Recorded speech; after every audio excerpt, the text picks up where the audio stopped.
Okay, guys. That's all from my side for geometry as the concept. Do you guys have any question out here about geometry you want to ask?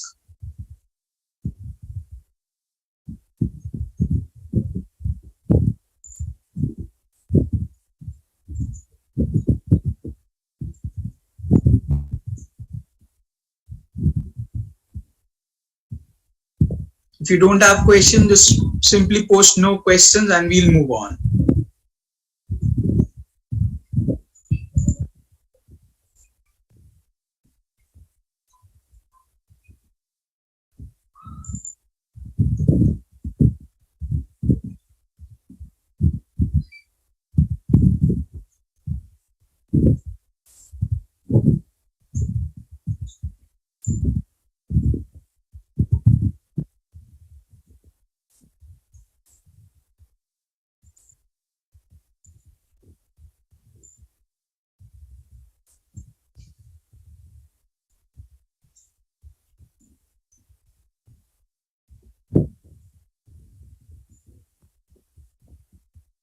Okay then. If you don't have questions, so great. Let's begin with coordinate geometry.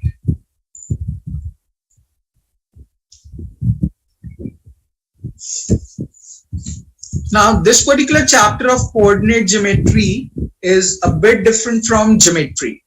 But yes, it is basically the extension of geometry itself.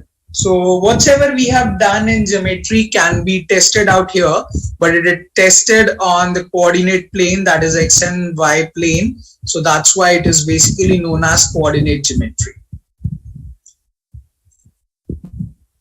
Few basic things which I want to tell you. The chapter as equations will hold the maximum number of questions in your exam, followed by number system, followed by inequalities and modulus. After that, geometry and coordinate geometry together will constitute a big chapter. So this is going to be number 1, number 2, number 3, and this will be number 4, and after this will be stats. So these are going to be 5 categories of questions which you will encounter the most. And for rest of the chapters, you will encounter one question.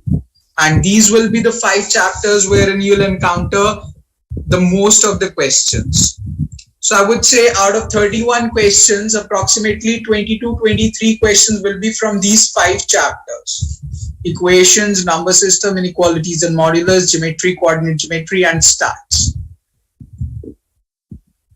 Now, if you pick up a great hold on these chapters, things will be very much easier for you.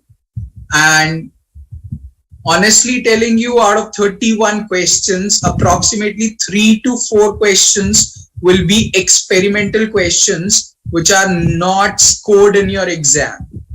And rest 28, I would say, let us take the number as 28. 28 questions are going to be the scored questions, out of which if you keep 26 to 27 questions right, you'll get approximately a score of 50.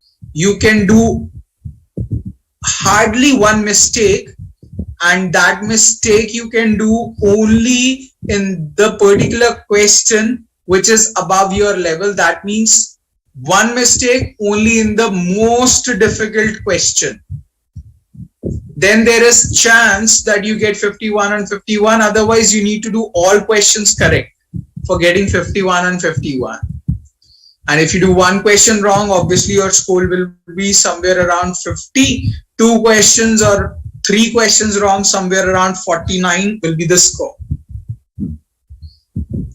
And this will keep on decreasing with obviously wrong questions.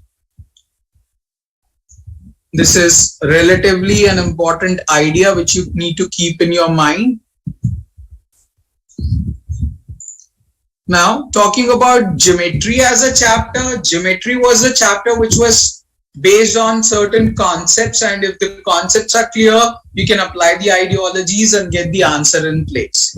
But in the context of coordinate geometry, This chapter particularly involves 80% as the formulas and 20% as the concepts. So there are going to be very few conceptual aspects with which you can solve out the question. Otherwise, it's all about mostly the formulas which you need to remember to solve out the question. And yes, here also the language of the question plays an important role in the aspect.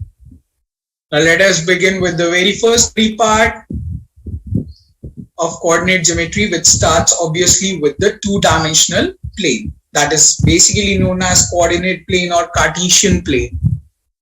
So this rectangular coordinate system or two-dimensional plane looks like somewhat this way, wherein we have two axes. One is x-axis and the other is y-axis.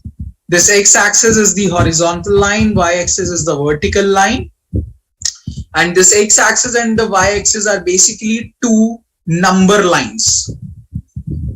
Now, if they are number lines, so obviously 0 will be in between. All the positives will be on the right, 1, 2, 3, 4, 5, and so forth. All the negatives on the left, so -1, -2, -3, -4, -5, and so forth. Similarly, on y-axis, 0 in between, all the positives above, 1, 2, 3, 4, 5, and so forth. All the negatives down, -1, -2, -3, -4, -5, and so forth. So basically the objective is to understand the fact x and the y-axis are two basically number lines which intersect at an angle of 90 degrees.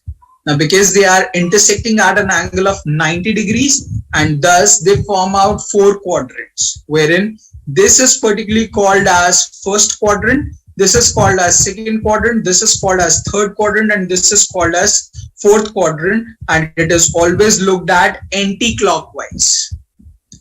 So that is going to be by default and standard. This is going to be first, second, third, and fourth. This will never ever change.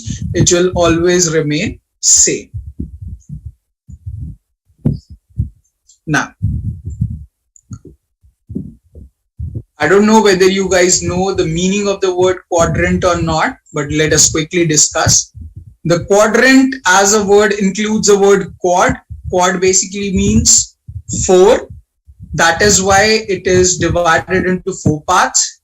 We also know this fact that if this is the circle, this is the center, the angle around the center is 360 degrees. And if you divide it into 4 equal parts, each angle will turn out to be 90 degrees. And thus this pie-shaped figure is basically known as quadrant. So basically you can say quadrant is actually 1/4 of the complete. And you can clearly see this is 90, this is going to be 90, this is 90, this is 90. So thus it will form out 4 quadrants. In the rectangular coordinate system, we always denote every coordinate in the form of x comma y. So we represent the x coordinate first and then we represent the y coordinate. So if by chance, let's say there is a particular point P somewhere out here, which is x comma y. Now if you wish to find out the value of x and y, you will simply drop the perpendiculars from this particular point onto the axis. If you do so, you will encounter the fact that x coordinate will become 4 in this situation and the y coordinate will become 2 in this situation, and the value of coordinate P will be 4, 2. So the objective is as much simple that you just simply need to drop the perpendiculars from the point on the axis to get its exact position. Though geometrical figures are not drawn to scale, but this x-axis and the y-axis are drawn to scale in GMAT. That means the distance between this 2 and 3 out here will be the same distance between this 2 and 3 out here, will be the same distance between this -2 and -3 out here, and will be the same distance between this -3 and -4 out here. So each and every point on these x and the y-axis are going to be equidistant from each other. So that's the whole idea. So it is going to be drawn to scale.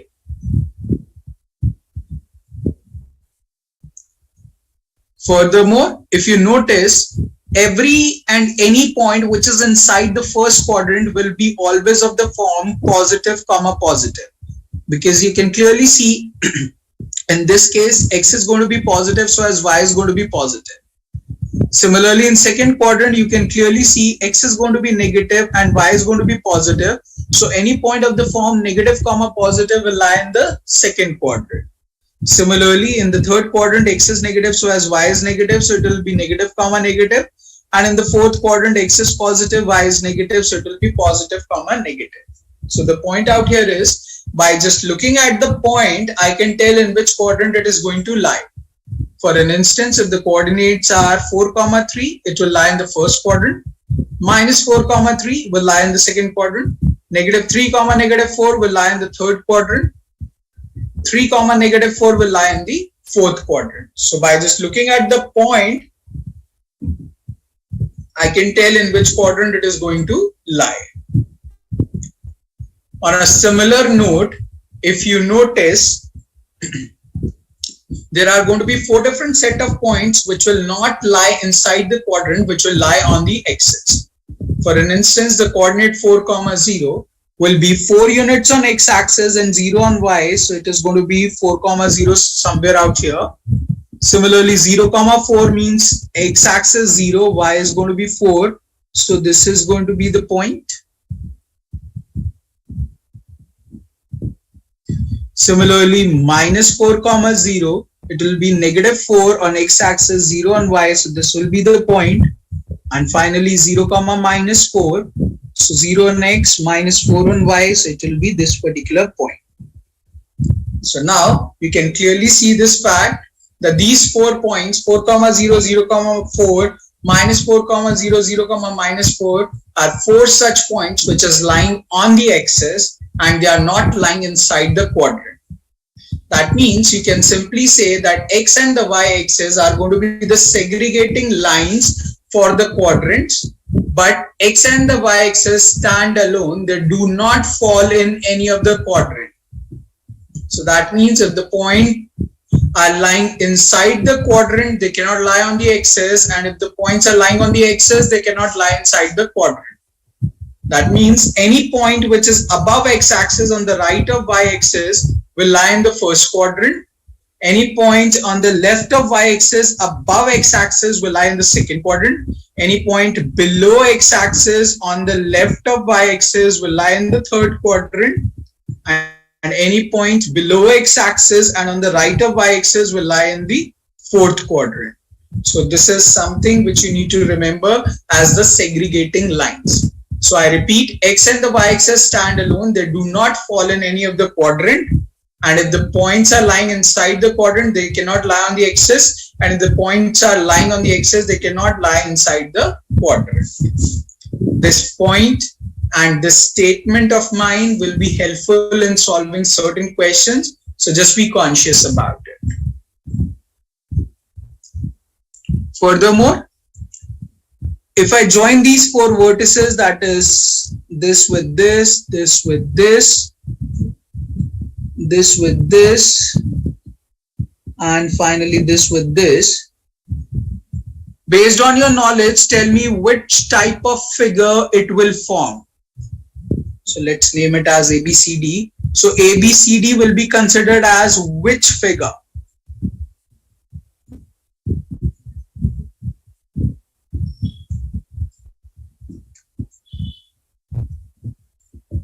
Tanuja says rhombus. Think about it deeply. It's not just going to be rhombus. It's going to be more than that. Coordinates are 4, 0, 0, 4, minus 4, 0, 0, minus 4.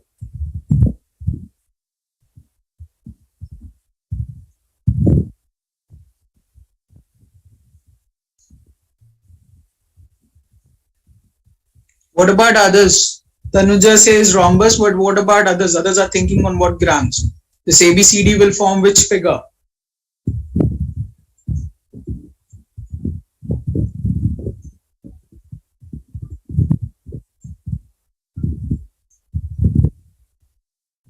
Yes, Jyoti, Sushmita, Aman.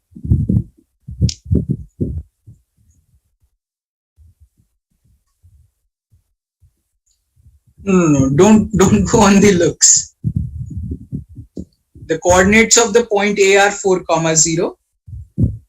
Coordinates of B are 0, comma 4. C are minus 4, comma 0. D are 0, comma minus 4. So based on these four vertices, what do you think?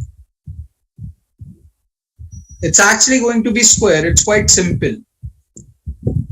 What's the area of the square?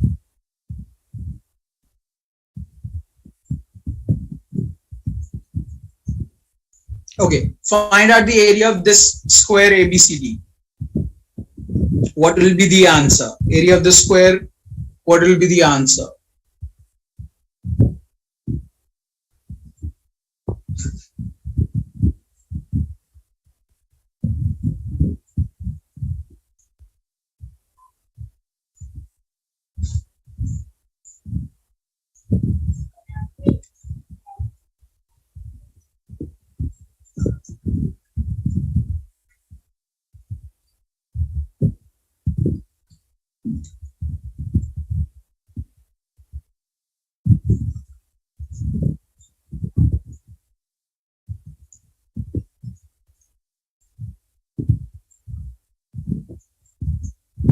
Today Tanuja is not feeling good, I think. Huh? All answers wrong.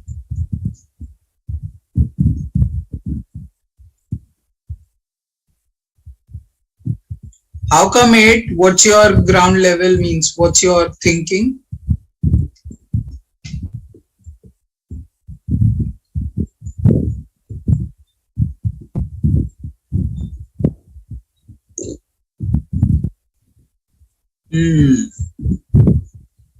Now energized. Huh? Okay. So by chance, if you say 16, that was given by, I think, Sushmita. Okay. Jyoti says 32. Sushmita says 16. Tanuja says 8 and then 32. Okay. If you say 16, that's going to be wrong. Point is, if you say the area of the square is side square, wherein the side is 4 units and 4 square is going to be 16, that's going to be wrong answer. Why? Because the side is not given to us as 4. We are given that this coordinate is 4, comma 0, which means it is going to be 4 units away from the origin. That means the distance from the origin till here is 4 units. Similarly, distance from origin till here is 4 units. This angle is 90 degrees. So using Pythagoras theorem, we can calculate the side of the square as 4 root 2. So it is going to be 4 root 2 whole square. That will turn out to be 32.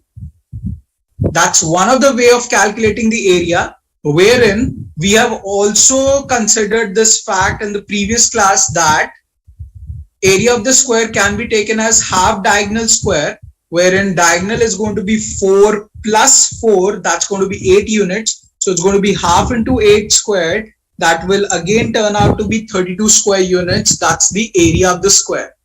And actually, when initially I was saying which figure it is going to be, so on this particular ground that the diagonals are equal and the sides will also be equal, I got to know it's going to be a square. So area of the square can be calculated using its diagonal, which is going to be half diagonal square. It can be calculated using its side, which you can calculate easily out here. And the area will be 32 square units. So guys, does that make sense to everyone?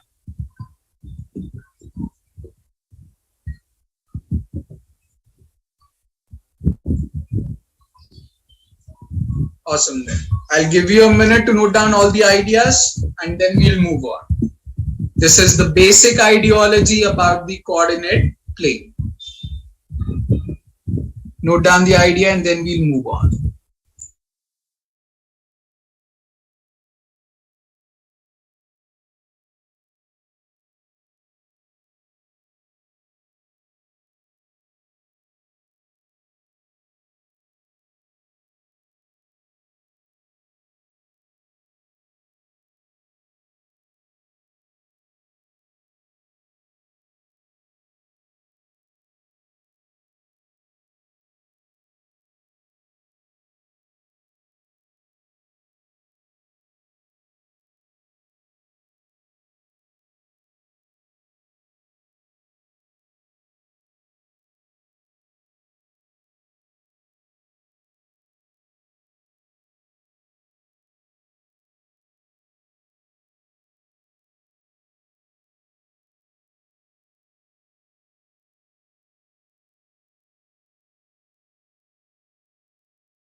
Okay guys, shall we move on?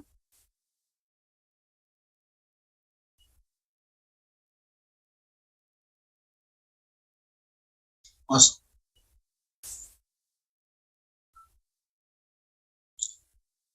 Now let's say on this coordinate plane we have 2 points, one as A, other as B. A is having the coordinates x1 comma y1, B is having the coordinates x2 comma y2, and let's say there is a line passing through these 2 points. So if you wish to find out length of the line segment AB,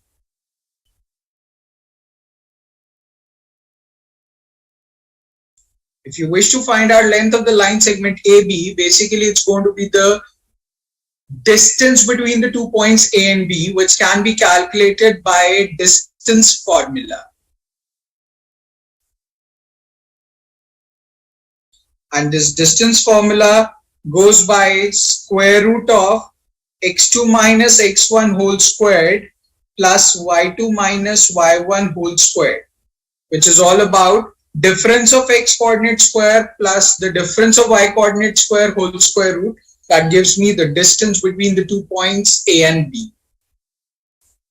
Also, if let's say there is a point C somewhere out here, which is the point of bisection,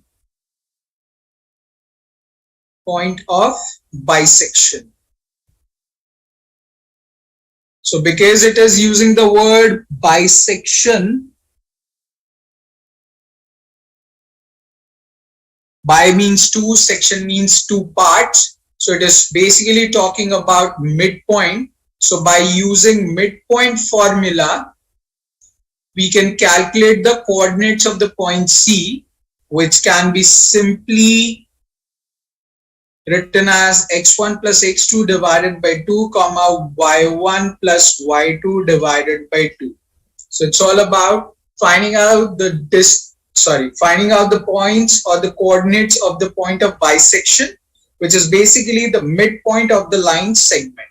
So to find out the midpoint, the coordinates will be x1 plus x2 divided by 2 comma y1 plus y2 divided by 2, which is all about average of x coordinates comma average of y coordinates. So by using this formula, you can find out the coordinates, and by using the distance formula, you can find out the distance between 2 points.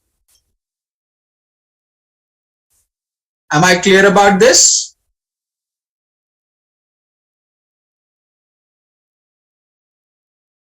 Great. Quickly note down the idea and then we'll move on.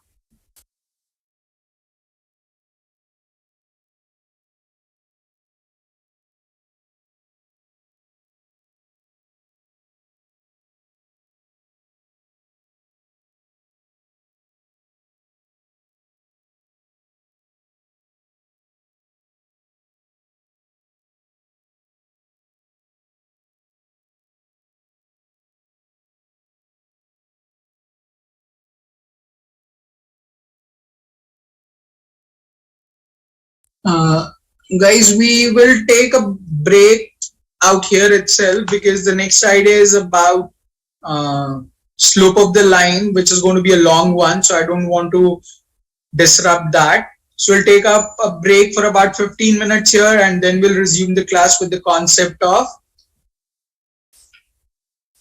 slope. Enjoy your break. See you guys in 15 minutes.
Okay, guys, is everyone back from the break?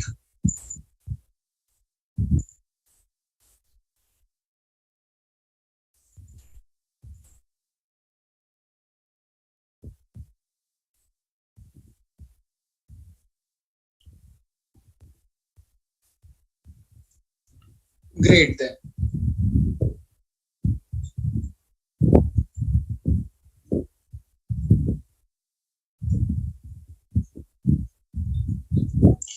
Okay, so now moving on to the next idea, that will be about slope of the line. Now in the mathematical aspect, if we look at, just a second.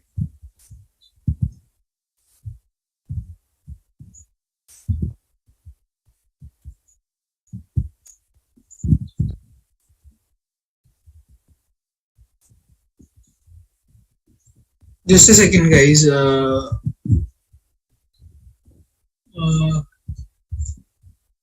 I don't know the reason, but few of them just got disconnected. Let us wait for 1 minute and then we'll start. Just a minute.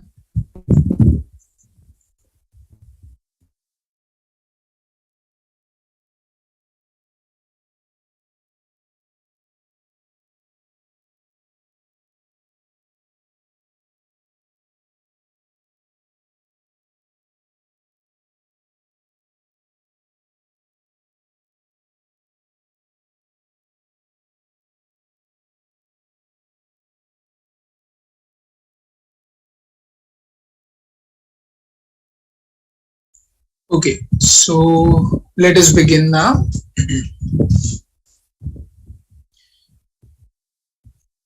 So the next idea we are going to talk in the coordinate geometry is the concept about slope. Mathematically, I would say slope is just about inclination of the line with the positive direction of x-axis. That means the angle formed between x-axis and the line is basically known as the slope. Inclination of the line with the positive direction of x-axis, that means at what angle it has been inclined with the x-axis.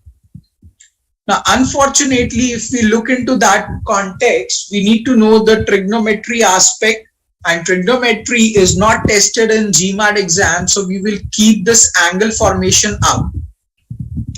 Though by meaning the angle formed between x-axis and the line is the slope of the line, but eventually because it is not expected out here, so we are going to just talk about slope of the line is going to be simply rise over run. That means the rate of change of y-axis divided by rate of change of x-axis will be the slope of the line, which is denoted by the letter m. So it's going to be simply the change in y coordinates, that is going to be y2 minus y1, divided by change in x coordinates, that's going to be x2 minus x1. So it's going to be change in y over change in x relates to the idea of slope of the line. And this change is going to be very specific change. That means it's going to be simply, if you are taking y2 first in the numerator, you need to take x2 first in the denominator. You cannot change the order of that.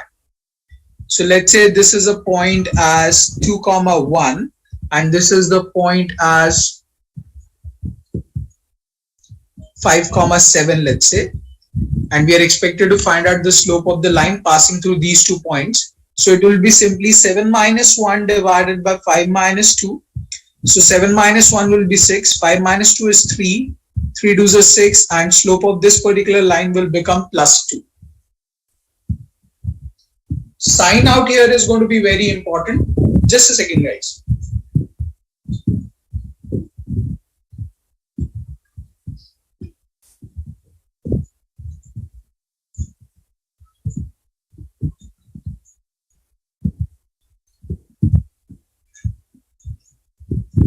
Yeah, so I was saying sign out here is very important. If you are taking 7 first in the numerator, you need to take 5 first in the denominator, and after solving it, you'll get the answer in place. The most important thing which you need to notice with regards to slope is, for finding out the slope of a line, we need to have at least 2 points on the same line. In GMAT, if we have 2 points on the same line, then only we can easily calculate the slope of the line. Otherwise, there is no other way. So if you are expected to find out the slope of the line, you need to have at least 2 points on the same line, and then only you can easily calculate the slope of the line in GMAT, otherwise not. Am I clear about these points here?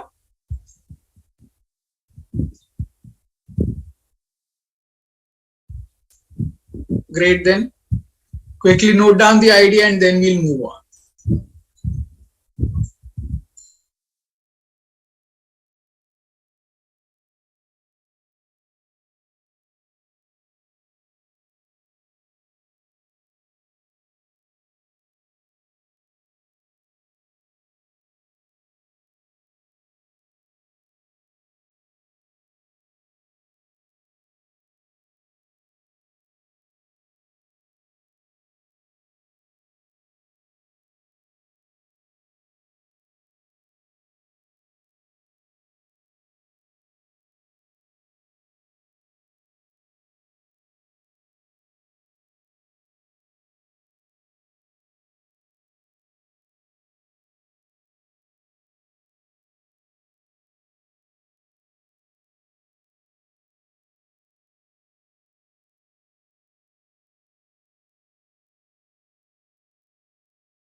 Okay guys, now moving on.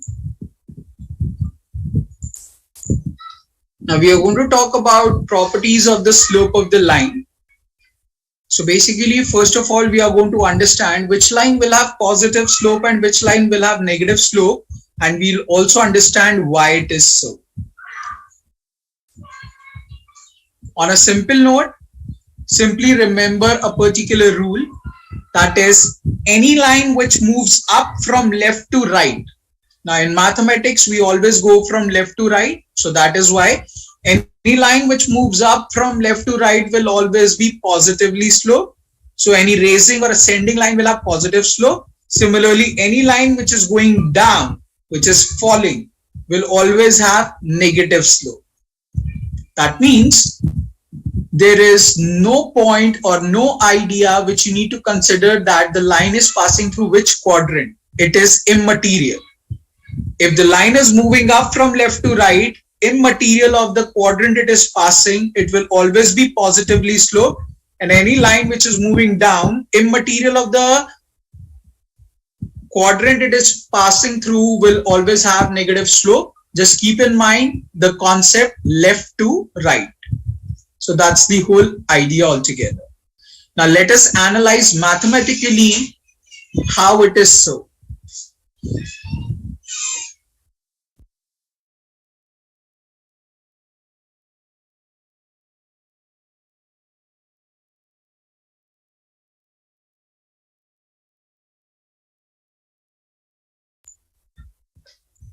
Okay. Now, as mentioned, for finding out the slope of the line, the formula is y2 minus y1 divided by x2 minus x1. That means we need to have 2 points on the same line to get the slope in place. So let us say I take one of the point here, another point here. So the coordinates of this particular point, I am assuming it to be somewhere around 5, 1, and this will be 5, sorry. This will be, let's say, 7, 2. Now, if I look into the slope of the line L1, it will be y2 minus y1 divided by x2 minus x1. So 2 minus 1 will be 1, 7 minus 5 will be 2, and the final answer will be 1 over 2, which has a plus sign. What is the value? I'm least concerned, but what is the sign is very important. So I'm going to take it as a positively sloped line, because we got a positive answer. Now, as I mentioned, you can take 2 points on this line anywhere and it will always give you a positive answer. So that is why we can consider the slope of the line L1 to be positive. Similarly, if I look into the line L2 and find out or figure out the slope of the line, so I will be taking two of the points out here, one out like here, another point out here. So the coordinates out here will be somewhere around 2, 2, and this will be 3, 5. So slope of the line will be 5 minus 2 divided by, it will be negative 2, 2 and negative 3, 5. So slope of the line will be 5 minus 2 divided by negative 3 minus of minus 2.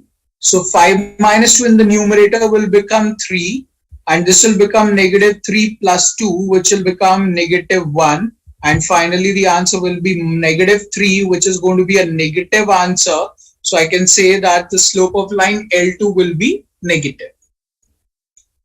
Now conceptually, if you look at the slope of the line L1 and L2, mathematically you can prove it this way, that L1 will be positively sloped and L2 will be negatively sloped. But ultimately the objective is doing this is going to be a long process in the or during the exam. So you can simply remember the simple idea which I have discussed.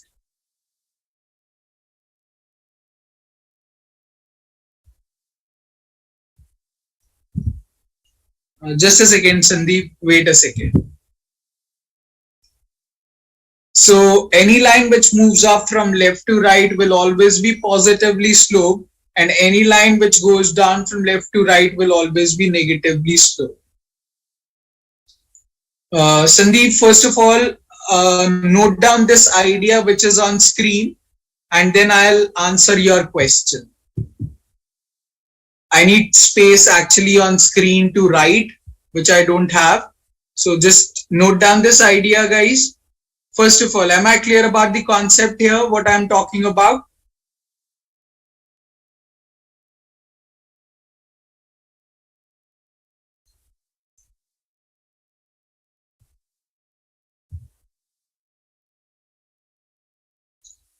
Great. So note down the idea and then I'll answer the question of Sandeep. You guys can also read the question.